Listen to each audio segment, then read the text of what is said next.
Assalamualaikum teman-teman. Hari ini aku mau ikut kajian di Eleven Tree. Dan insya Allah tuh hari ini ada kajian tentang Palestina gitu. Aku juga belum tahu sih nanti ngebahasnya itu tentang apa. Yang jelas pengisinya itu ada 3 ustadz ya, Masya Allah. Yang pertama itu ada Dr. Khalid. Dr. Khalid dari Palestina langsung, Masya Allah ya, luar biasa banget. Terus juga ada Ustadz Felix, dan satu lagi adalah Ustadz Salim Afila. Penasaran kan? Ya udah yuk kita dengerin aja kajiannya. Wah, kayaknya udah ada yang dateng tuh. Waduh, semangat banget sih. Ayo tebak, siapa nih yang aku temuin? Jawab di komen ya. Oh iya guys, kalau yang kalian tahu biasanya kajian itu konsepnya kaku, kali ini kajiannya tuh kekinian banget deh. Tempatnya cozy, keren. Tapi akhwat dan ikhwan tetap dipisah guys. Jadi tenang, aman. Udah yuk, kalau gitu kita simak kajiannya. Wa atayna Musa kitaba wa ja'alnahu hudan li bani Israil. Kalau kita lagi stres-stresnya, galau-galaunya, kita pergi ke luar negeri, kita pergi refreshing, kita pergi ke Ancol misalnya kalau di Jakarta, kita pergi main-main lah. Tapi perhatikan baik-baik, Rasul ketika lagi stres-stresnya, lagi galau-galaunya, baper-bapernya, itu Rasul malah diajak oleh Allah pergi ke Baitul Maqdis. Untuk melihat apa? Ini lo ngelihat ada tempat yang harus kamu bebaskan.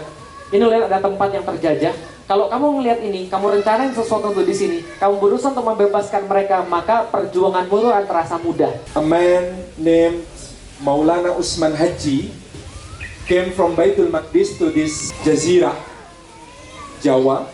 He was accompanied by his son named Said Ja'far Sadiq. Maulana Usman Haji went to the kingdom of Majapahit by the recommendation from Maulana Ahmad Rahmatullah, or popularly known as Sunan Ampel, and he became the military trainer of the kingdom of Majapahit.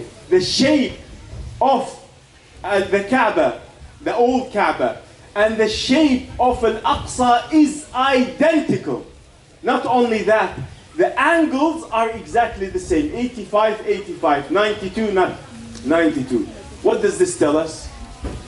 This is from not just the hadith of Rasulullah sallallahu alaihi wasallam, who is the most truthful.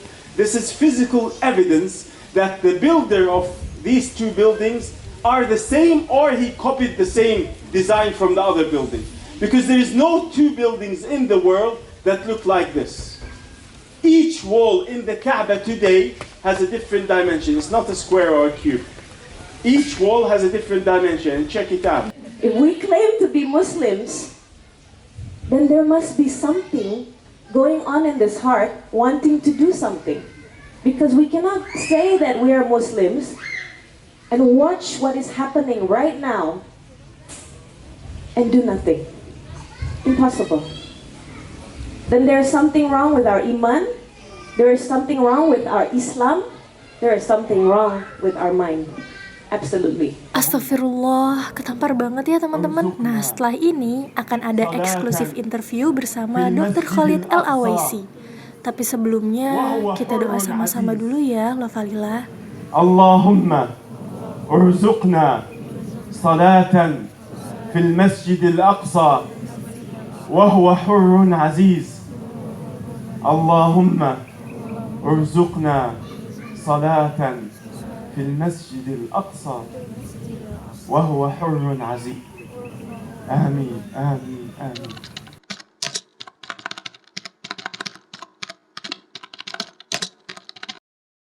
And this is very unfortunate. The situation is not unique only to Indonesia.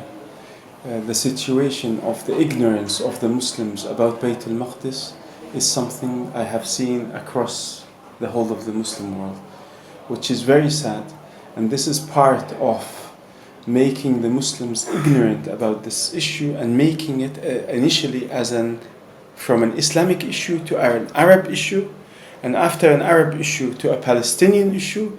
So the idea is to exclude the Muslims and with all the different groups from the issue of Al-Masjid al-Aqsa and making them forget about it, which in the last 50 years, in the last 100 years, when this project started, slowly people are moving away from this topic. This topic has to come back because it is part of the aqeedah and part of the iman and part of the history of Islam. Without Baitul Maqdis, when we lose Baitul Maqdis, we lose the izzah of Islam. And this is something that we can see from the time of Salah ad-Din, from different times. When the Muslims lose al-Masjid al-Aqsa, they lose their izzah. When they have al-Masjid al-Aqsa in their hands, they have izzah, and they have power, and they have strength. Al-Masjid al-Aqsa is very central to Muslims in Indonesia. It should be part of their life.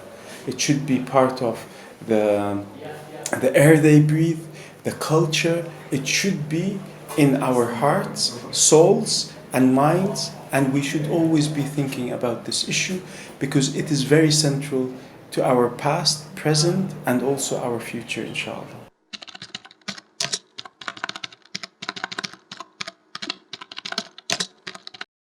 A very good question. At the time when the Sahaba were with Rasulullah sallallahu alaihi wasallam, he was giving them hope about Baitul Maqdis, hope about liberating Baitul Maqdis, when it seemed impossible. Like we feel today, it is impossible, it will never happen.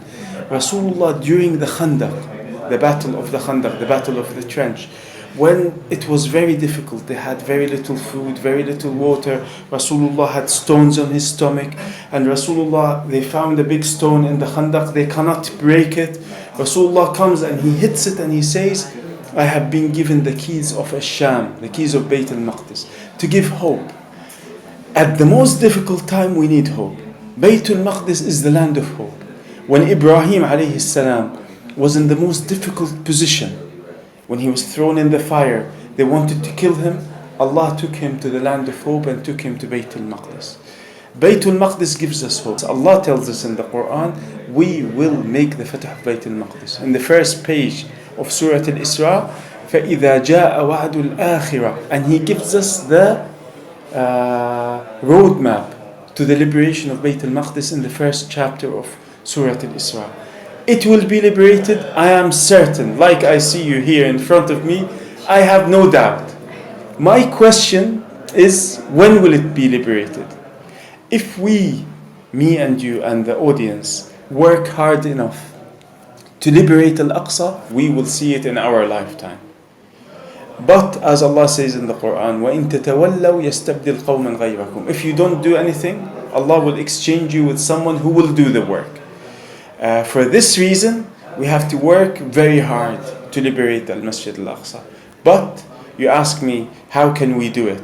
The first step is knowledge. You asked me and told me the Muslims in Indonesia don't know where Al-Aqsa is a big problem. We have to first change, get rid of the ignorance. The last 100 years we have been living in what we call al-nakba al-ma'rifiyya, crisis in knowledge. The Muslims in the past used to be the masters of knowledge. They are the ones that are creating knowledge. The best universities in the world were the ones in Andalus, in Baghdad, in Qayrawan, in the Muslim countries. They used to create knowledge. Today, the Muslim country universities are the worst. In the first 100 university worldwide, only one Muslim university, which makes us sad. We used to create knowledge, now we only consume. We need to go back. First step is knowledge. And knowledge will drive change. Without strong knowledge, without strong basis, we cannot create change. And ilm is the first step. Ilm is the first step to liberating Baitul Maqdis. We need to reconnect, like Salah ad-Din and Nur ad-Din, like Umar ibn Khattab, Abu Bakr, at the time of Rasulullah. We have to reconnect ourselves with Baitul Maqdis and understand the importance. If we understand the importance of Baitul Maqdis, it is the uniting factor for the Ummah. At the time of Salah ad-Din, the first step is knowledge, the second step is unity. Two Muslims or two mu'min will not disagree about Baitul Maqdis if they understand the importance. So first step, knowledge. Second step is to work on the unity of the Muslims. The third step will be us praying together inside the Masjid Al-Aqsa, inshallah Azza wa Jal.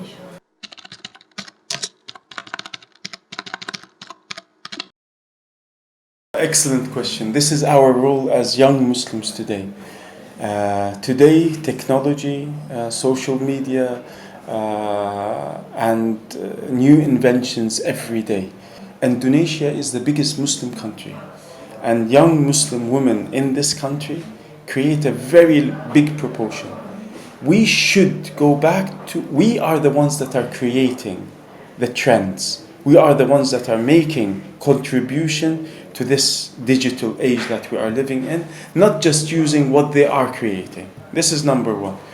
If we are able to do that, then we use these platforms to spread knowledge about Baitul Maqdis, to reconnect the souls, the hearts, the minds of the Muslims to Baitul Maqdis.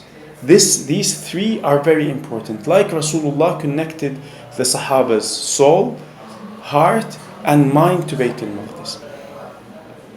Reconnecting the soul, we have to think, how can we do it within this digital age? Is dua to liberate al-Masjid al-Aqsa, or Allah grant us a liberation prayer in al-Masjid al-Aqsa after we liberate it? How can we develop this into within the digital age? Number two is to create knowledge and pass on knowledge about Baitul Maqdis, reconnecting the hearts. This needs innovative minds that are able to translate these Quranic and Hadith and the stories of the Prophets, historical Islamic concepts, into something that we can share with every young Muslimah and every young Muslim around the world. And the third is rather easy, which is using the social media to learn about what is going on in Baitul Maqdis, the political situation. And this is easy in our digital age. Mainstream media no longer takes an interest in this topic.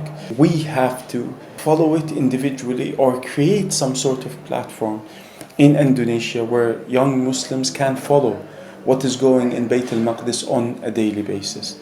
The last is a hadith of Rasulullah sallallahu alayhi wa sallam. A young Muslima, Sahabiyya of Rasulullah sallallahu alayhi wa sallam, she comes to Rasulullah and she says, Ya Rasulullah. She's asking on behalf of other young female companions, of other companions in Medina who Baitul Maqdis became part of their soul, spirit, their heart, their mind. She comes to Rasulullah and she says, Ya Rasulullah, أفتنا في بيت المقدس. Give us a pronouncement, a fatwa about Baitul Maqdis. Rasulullah said, أرض المحشر والمنشر. It is the land of raising and gathering. إيتوه فصلوا فيه. Go and pray in it. Rasulullah's advice to young Muslimah is to go and pray in al-Masjid al-Aqsa. Maymuna, the female companion, she said, if it's not possible, it is not possible for young Muslimah today to go to Masjid al-Aqsa. He said, send the gift. He did not say, it is enough just to make dua. It is enough to just learn about the importance. It is not just enough to learn about, connect your mind on the political situation which they were doing. He said, you have to take something material, something practical. Send a gift. And the end of the hadith, the one that sends a gift, it is as if he has prayed inside the Masjid al-Aqsa. So for young Muslimah here in Indonesia, prepare your gifts for al-Masjid al-Aqsa, for the liberation of al-Masjid al-Aqsa. The motto of our I Love Al-Aqsa campaign is, say it with love, say it with a gift. Meaning, reconnect yourself like the women of Diyarbakir at the time of Salah ad-Din, who they prepare the rose water for cleansing Al-Aqsa from occupation. Let the young Muslimah in Indonesia be innovative in their ideas. What can my gift be after a few years when we enter Al-Masjid Al-Aqsa as liberators? What will I contribute? Beside my dua, beside my connecting my heart and knowledge, and beside following the news of Baitul Maqdis, let me prepare my gift for the liberation of Al-Masjid Al-Aqsa. And inshallah, we meet you and them inside Al-Masjid Al-Aqsa when it is free from occupation. Thank you. It's an honor being with you and talking to you and to the young Muslimah in Indonesia. Thank you. Untuk semua muslimah yang ada, ini bukan hanya peran orang-orang besar, ini bukan hanya peran laki-laki yang mungkin lebih kuat, tapi kita juga punya andil yang sama untuk memperjuangkan Baitul Maqdis. Caranya bagaimana? Caranya adalah dengan ilmu. Kenapa ilmu? Karena kita yang akan melahirkan generasi-generasi yang akan datang. Sekarang Anda bilang bahwa kalian masih muda, millennials. But one day kalian akan sampai ke umur aku juga, dan kamu punya tanggung jawab yang besar untuk mempersiapkan generasi yang akan datang. Dan generasi ini akan mempersiapkan lagi generasi yang akan datang. Dan semua itu tidak akan terjadi kalau kita sendiri nggak punya ilmu.